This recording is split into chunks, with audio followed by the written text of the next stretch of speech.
pollination, fertilization, and fruit set. So the young trees really go through the period of juvenility, the childhood, basically. Juvenility is a physiological state at which the plants cannot be induced to flower. So that is basically genetic. The length of the juvenile period depends on the variety. It can be early or it can be late. So during the juvenile period, you have to have increased growth rate that actually helps the plant transition to maturity or adulthood. The trees always maintain the juvenile tissues throughout their life cycle. So those juvenile tissues are basically then used to actually get the buds for propagating and making new plants. Okay. So that is the implication of selecting the buds from this tissue for grafting purposes, because the juvenile tissue has higher rate of growth. So if you take the bud from a juvenile tissue and then bud it, that will actually really produce the active growth on the xylem. So flowering, the flower bud induction is the term that is used for this milestone of change of a bud from vegetative phase to the reproductive phase. And that switch in almonds happens through midsummer through early autumn. So basically right around the harvest time of the non-pro variety. Initiation of flowers, basically once you have the bud differentiation, now you have the flower buds differentiated, then the flower initiation also happens by the end of the summer. Flower initiation means that the tiny flower primordia, floral primordia inside the reproductive buds are already forming for the next year. So then the bloom comes in the following season. Okay. So this is the almond tree. This is a general Prunus species flower. This is a complete flower with all the male and female parts together. Almond flower is called a perfect flower, which has both sexes present. And the spurs can support up to 6 flower buds in a season.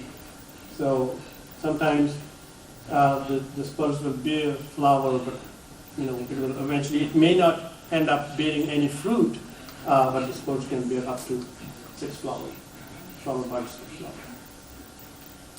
The spurs are autonomous, which means that they're fairly independent in the way they accumulate the carbohydrates and then spend the carbohydrates on developing their leaves and developing the flower buds with their own storage.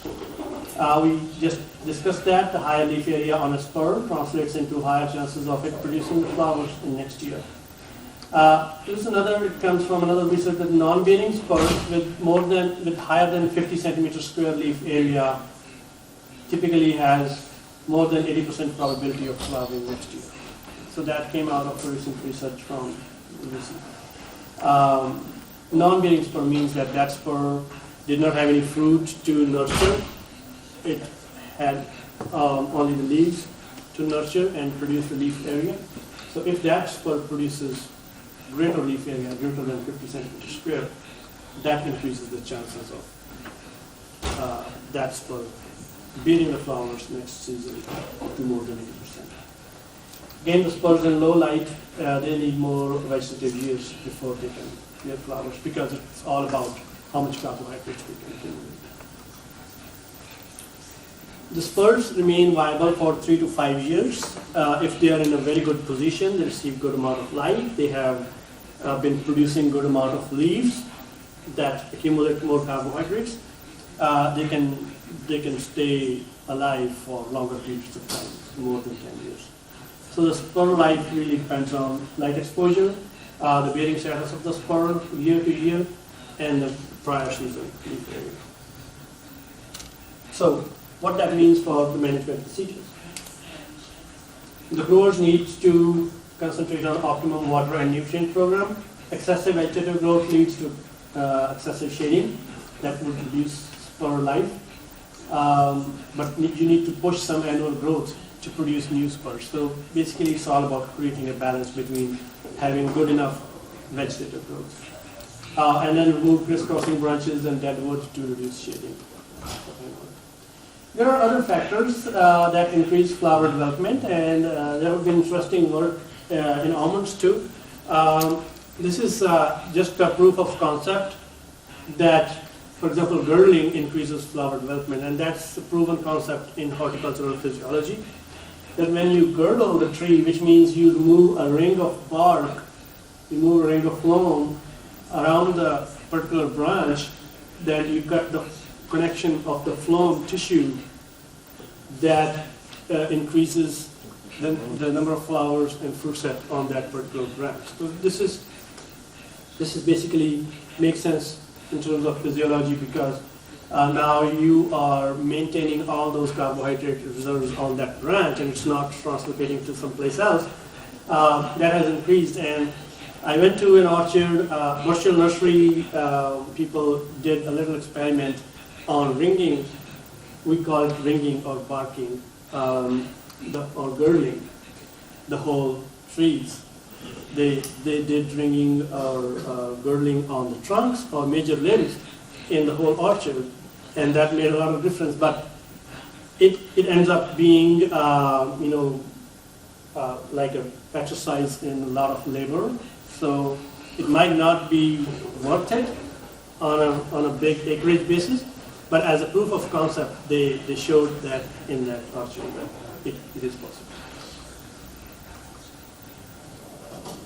So Chilli units, we briefly talked about Chilli units, and there are a lot of depths to how the plants accumulate chill.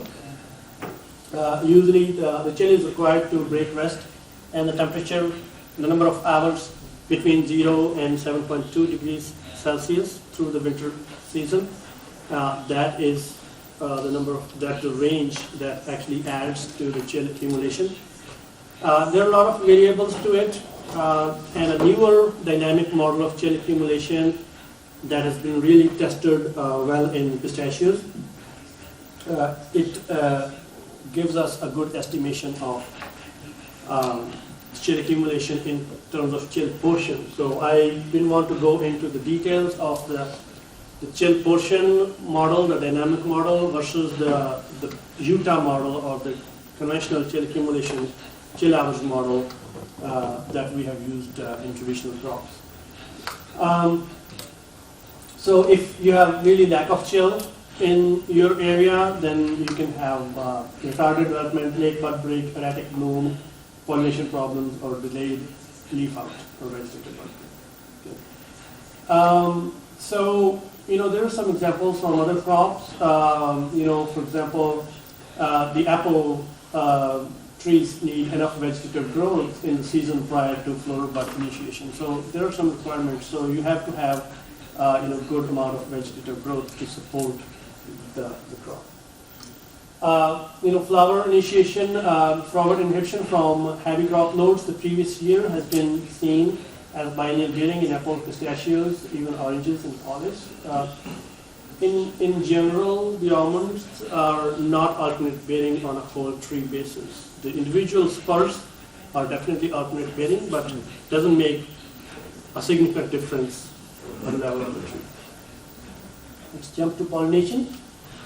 Fruit set is due to successful pollination, fertilization. Fertilization in terms of the fusion of the sperm cell and the egg cell, not in terms of the nutrient. And failure to set fruit is due to lack of pollination, due to lack of pollen availability, or lack of pollinators in cross-compatible varieties. Or if the pollen does not provide fertilization due to pollen sterility or egg cell sterility, there will be so many issues. Boron deficiency we already discussed. There's also seed abortion, and that happens in grapes, for example.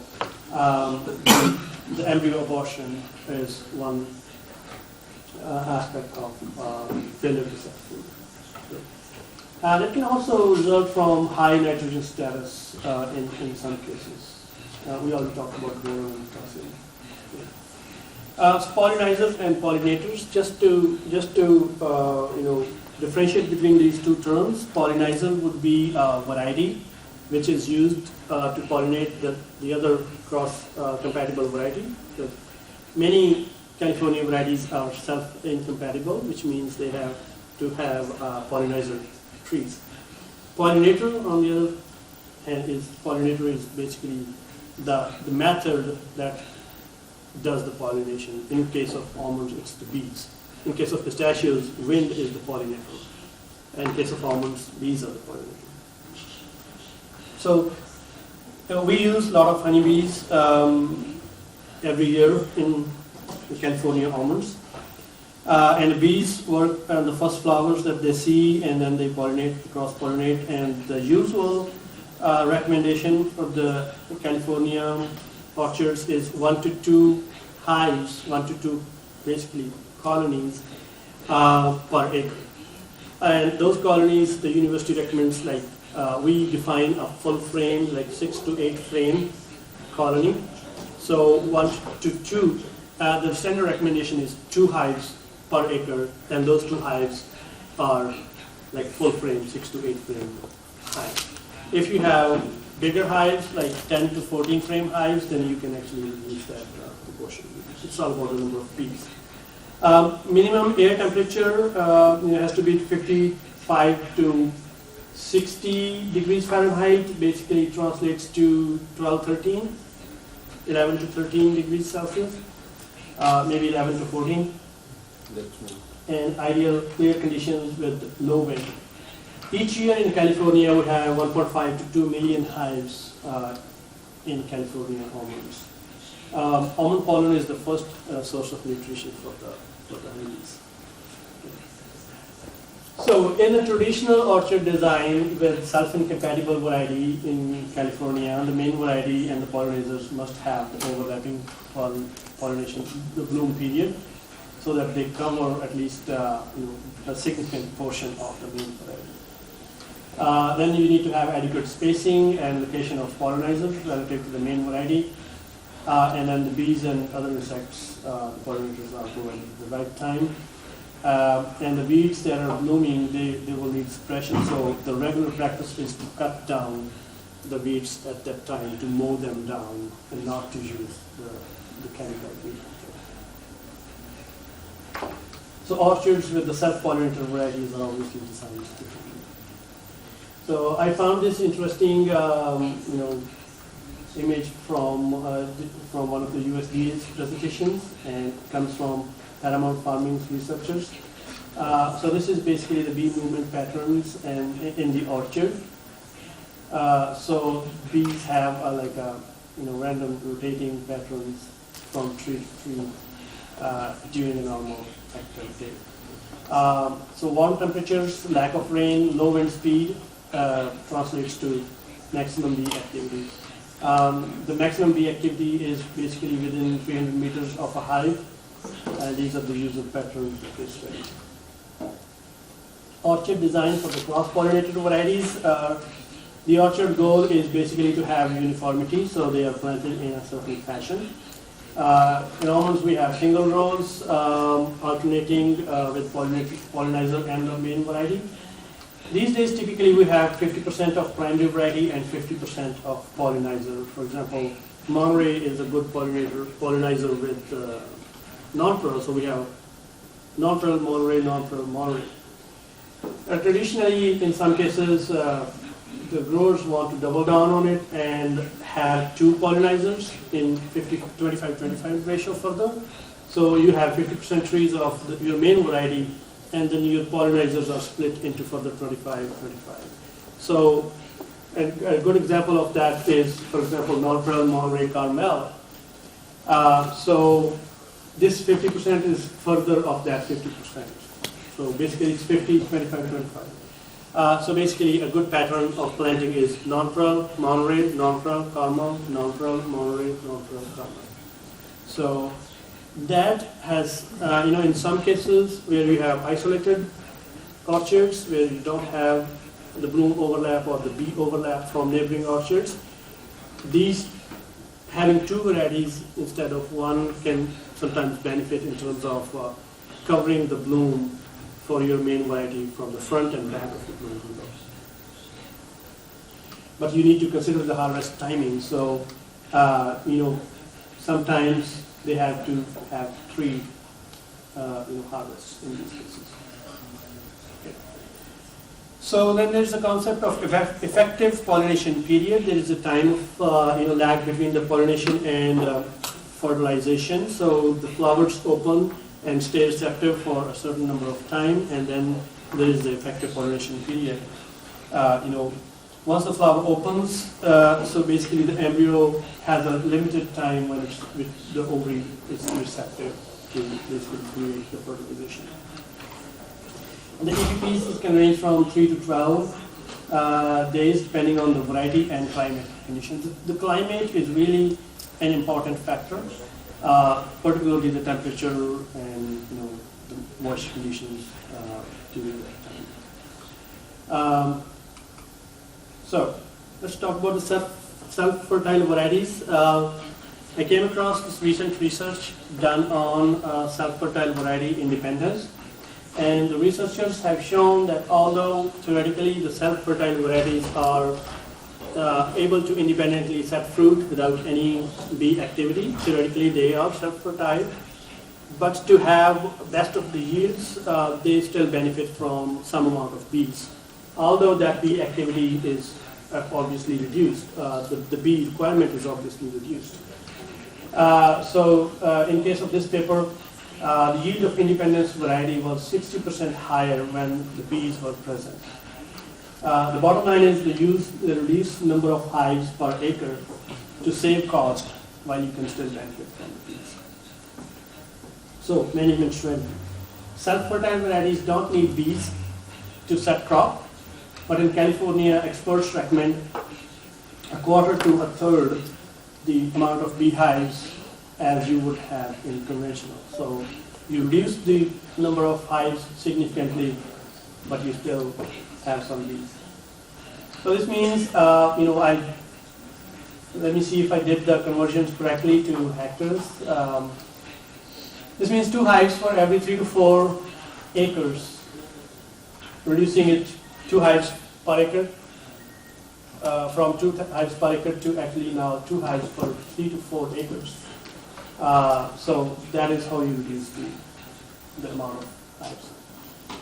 You don't provide bees in third year usually because you don't want to set a heavy crop. We discussed that yesterday because that can create problems for vegetative growth because the trees have not built a strong structure yet. So in a conventional density planting, you don't push the trees to have a crop. Now, super high density would be different because you actually are, trying to have a heavy crop in the second year because they are trained differently, they are pruned differently, so their structural requirements are different than conventional trees. Okay. So, setting a heavy crop in year 3 in a conventional density planting system will disturb the balance that the tree needs for good future growth. Also, we don't know the expected yield, so we can actually have a wrong estimates on how much water or how much nutrients you need. In the cross-pollinated varieties, 2 beehives per acre is the standard set that benefits the crop set. The new plantings are 50-50, mostly non-perennial Monterey or any other pollinated varieties. Usually they go 50-50. 50-25-25 is usually difficult for harvesting. In case of hardshell varieties, we have some combinations of hardshell varieties like Butte and Padre. So Butte and Padre, they go with 50% ratio in alternating rows. So it's really easy because these 2 varieties bloom together and they are harvested together and they are mixed together, so they don't have to separate the nuts for marketing purposes. So this really works well for hardshell varieties. Experimenting, some farmers have experimented with alternating trees within a row. That has created several issues, so I would not recommend planting every other row or a separate row. Reproductive buds are formed in late summer, so keep good water and nutrient management program during the time of differentiation of flower buds in summer. In California already, the time of bud differentiation is about 2 weeks after non-perennial harvest. Stress during this period can lead to loss of buds for the next year. So be careful not to stress for water because the next year's yields will be affected. So that ends my discussion on pollination and bees. So let's have a brief discussion before we break for lunch. Thank you.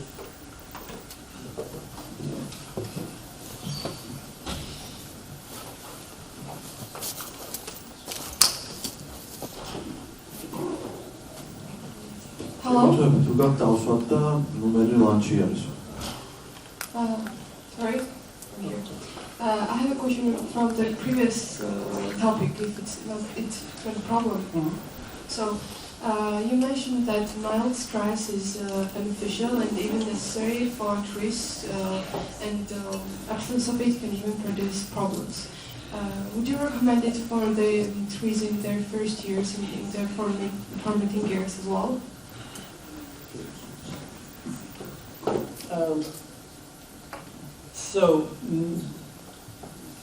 So mild stress is basically, mild stress means within 2 to 3 bars below. And now we will talk in terms of bars, in terms of stem water potential in the water management discussion.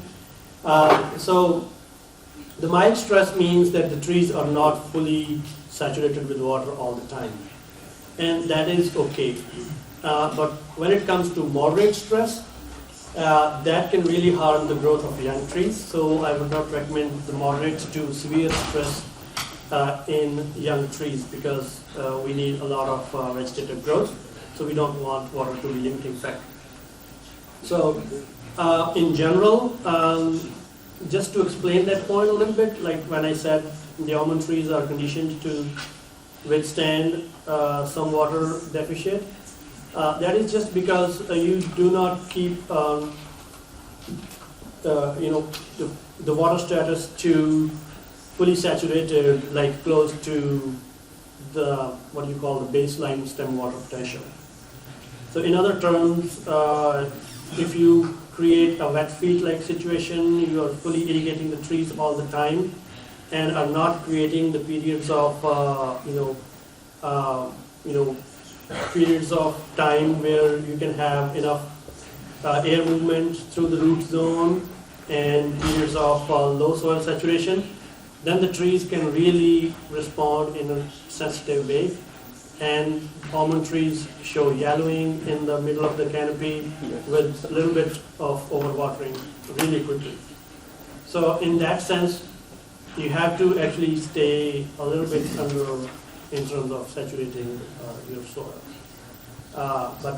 But moderate water stress or anything beyond moderate, that would not be recommended for the young trees. So, any questions? Okay. Yes. I have a question. Here. Oh, okay. How do excessive levels of nitrogen fertilizers affect blossoming and fruit setting? Okay. Yeah. Excessive levels of nitrogen fertilizer. They will. If you excessively fertilize with heavy doses of nitrogen before bloom, and I can give you the answer based on my learning from, in general, horticultural physiology, not so much on any research done on almonds, but it has a negative impact on bloom. It can actually cause flower drop if you have excessive nitrogen input before bloom, and it can also cause fruit drop, excessive nitrogen. Having said that, also excessive nitrogen can cause problems like in whiting or western diseases, right at that time. And then again, excessive vegetative growth, it can also lead to problems. So if your question is centered around the bloom time and fruit set, excessive amounts of nitrogen application can negatively affect bloom retention and fruit set.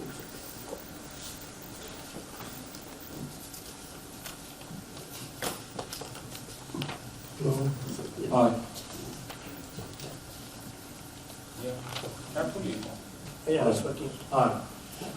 Thanks for the good presentation. My question is, to make a general comparison between, let's say, self-fertile and cross-pollinating variety.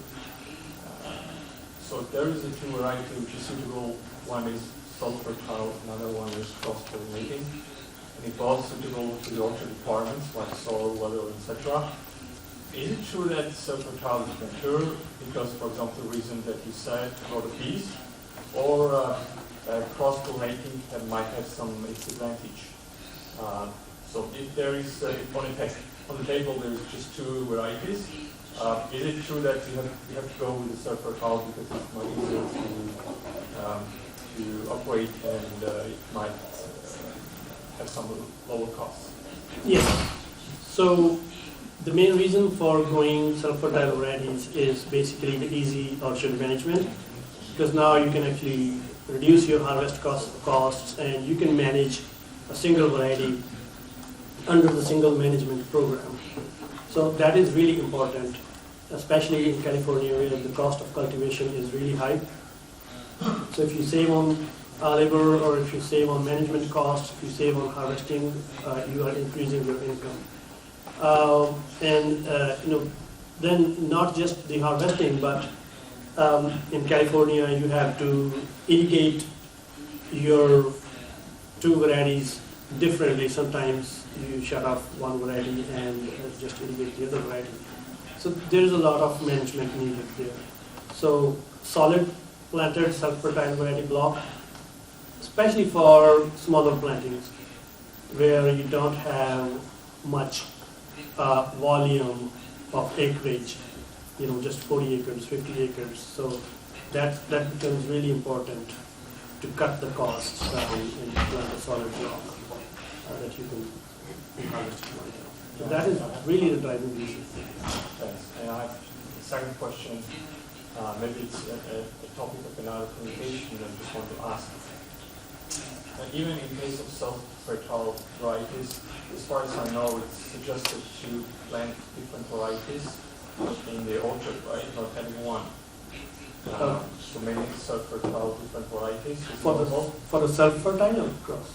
No, self-fertile variety. To have a different varieties in one orchard, not have one variety. Is it normal to have it? Oh, for the self-fertile variety? Yeah. No. In case of self-fertile varieties, we usually plant in solid. Okay. Yeah. So a single variety.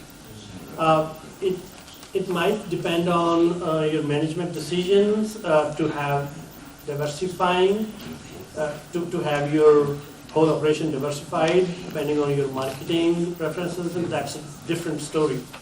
For the physiological or management aspects, so self-fertile varieties do not need the planting of pollinizer or any separate varieties. Initially, when there were experiments, some people actually interplanted some other varieties to see if planting other varieties will enhance. But I think the people learned from that it's easier to actually put some reduced number of bees in there, but go with the solid blocks instead of just having to again harvest two varieties differently. That will not probably yield better results.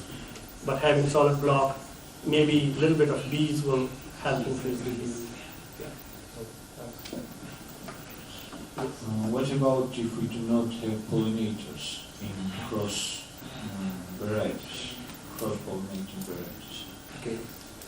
So the fruit set is really going to be low in the cross-pollinated varieties. So, because the almonds are not wind pollinated, or they have to have pollinators. So you have to have pollinators. So you mean the pollinators like the insects, the bees, right? Yes. Okay, yeah. No, insects. I mean that if we do not have pollinator varieties. Pollinator varieties, okay, right. If you don't have the pollinator varieties, then for example, non-pro is a self-incompatible variety. If you plant a solid block of non-pro, it will not set fruit in itself because it's self-incompatible. So you can only get some carryover pollen from neighboring orchards, but that will not be fruitful. Like that will not be commercially significant. So you have to have the pollinator rate. Okay. One small question, please. Yesterday the question was about bumblebees versus honeybees, and we mentioned that bumblebees has benefit because they fly in a colder temperature. But today we mentioned that the flower needs some warm temperature between 13 and 16 degrees Celsius to catch the pollen. So in that case, this benefit, let's say is not really a big benefit, yeah, for the bumblebee. Yeah, actually, no, I don't think we, I said yesterday about bumblebees because I told you that I don't have experience for any other type of bees. And bumblebees in particular in almonds, so I don't have any experience on that, so I cannot speak on that. That might be a situation in a special scenario where you can benefit from them. But in case of these honeybees, Apis mellifera that we use, that is the range of temperature that they work with. Thank you. Yes, so we have a question back there.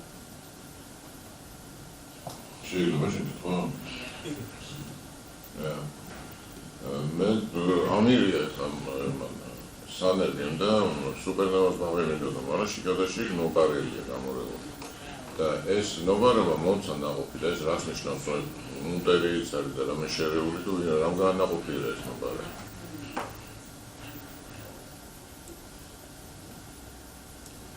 Okay, so you got Monterey instead of supernova. არა, სუპერნოვა მაქვს. Mix. სუპერნოვა მაქვს, ძირითადად მაქვს სუპერნოვას, მაგრამ სანერგი მამირია ენერგიები და აი შარშან მაგალითად მომცა ნოპარელიც არის შერეული შიგნით. ეს ნოპარელი რახან ნაყოფი მივიღე, რამ განაყოფიერა ეს. ანუ მონტერეიცა მაქვს შერეული სადღაც შიგადაში. I will have to look back at the compatibility chart of non-pro with supernova and others.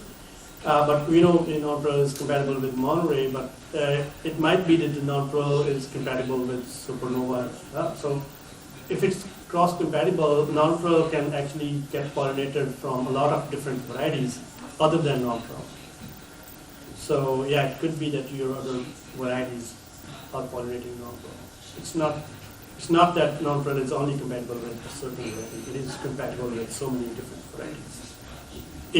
It's the fact that it is not compatible with itself, but a lot of production.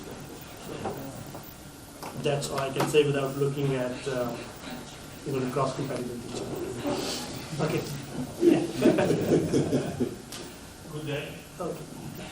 I have experience with varieties. I started 20 years ago, more or less, and dragons and bees as well. And I'd like to mention that the bee, when the temperature is below 16 degrees, does not work. It is difficult or has a low efficiency. And when you work with bundled bees with temperature below 16 degrees, they work. They work, and it's possible some days, for example, in the Ebro Valley in Spain, West Garrett season, in blooming season, was very cold. Okay? It was cold and with many cloudy days. Okay? And the bees did not work well because they need high temperature. Temperature will over 16 degrees. Okay? If you want a good efficiency. And the bundle works perfect below 16 degrees. 7-8 degrees is possible to see that they work. But if you compare the efficiency between the bundles and the bees, it's more efficiency to be more. This is obvious. Okay? Another concept that is very important is the families, in general, the hymen of the families, there are more or less 350, 400 maximum adults, okay? And the basis, the number is huge now, okay? But I suggest in areas like here in Cajedi that is colder than in California, I suggest to enlarge or to increase the number of the hivens per hectare. For example, in Ebro Valley, we put more or less 8, 9 hivens per hectare. Okay? Not 5, because if you make the conversation between acres to hectares, more or less the number that we put in a cold areas, like Ebro Valley, we put 8, 9 hivens per hectare. But it's necessary to control the forecast of the time, of the weather, because if it's cloudy or the temperature is very low, they don't work with this. Yeah.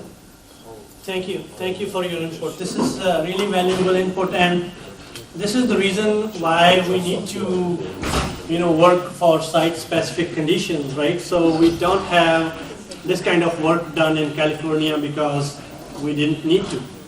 Now we have cold situations here. I can tell you from my experience that, bees, there was some reports from 2 years ago and from 2019 that, the bees still somehow, there was a cold bloom period. The bee activity is reduced, but still the bees managed, where there were higher number of bees, they managed to actually pollinate and set a decent crop. So, you're right, and in colder areas we can either experiment with different kind of bees like bumblebees, or maybe ramp up the number of beehives, because the bees adapt to the situation, and then they still set a decent crop if you have enough bees. And we have experience, sometimes I have conversations with David a lot about that. And we have seen in the last 10 years that more or less with self-fertilized varieties like Antonietta, Verona, etc., I mean Mediterranean varieties, if you use beans, you increase 20 or over 20% of the harvest, sure. This is obvious. I mean harvest over 2,000 or 2,400 kilograms of kernel per hectare, okay? But it's necessary, the beans. It's impossible to think about modern almonds agriculture without beans. It's impossible. What's the price That's really important. per field? What's the price per field and period? In Spain, it's 20 euros per hymen. The period is the period. We use, depend on the season. Sometimes it's 10 days, sometimes it's 15 days. But it's very important. And it's very important the location of the hivens, because the bees are very, very lazy. Okay? And it's true. Okay, if they have the food close to the hymen, they don't move. ეხლა ლანჩის დრო არის, ცოტა დავამიანეთ, ამის თვითონ გავიდეთ ლანჩზე და რომ დაბრუნდებით გავაგზავნოთ. One question.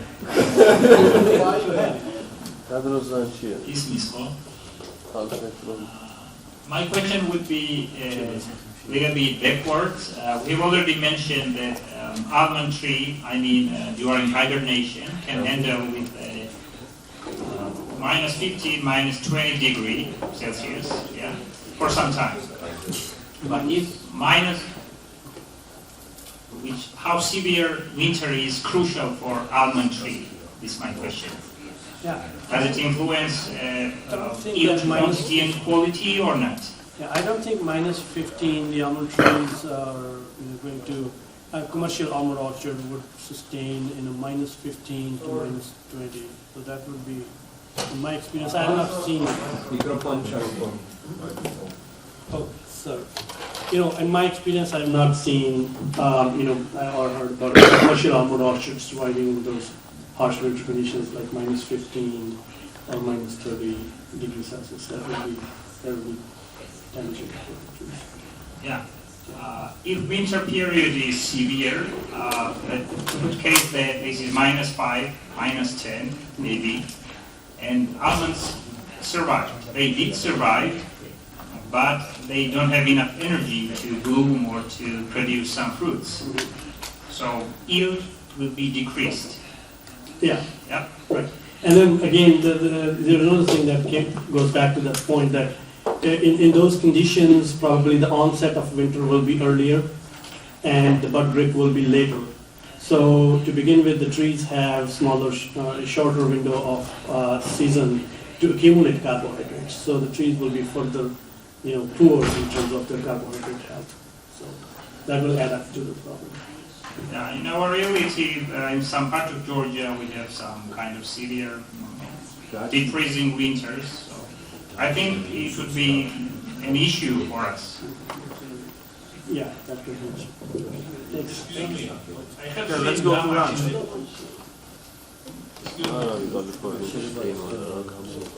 Excuse me, I have seen damage in the wood, -25. And with Harvey, -20. It's over 20, 25 is not location for developing almond projects or walnuts, Californian varieties. Sure. Because you will have damage in the woods. Yeah.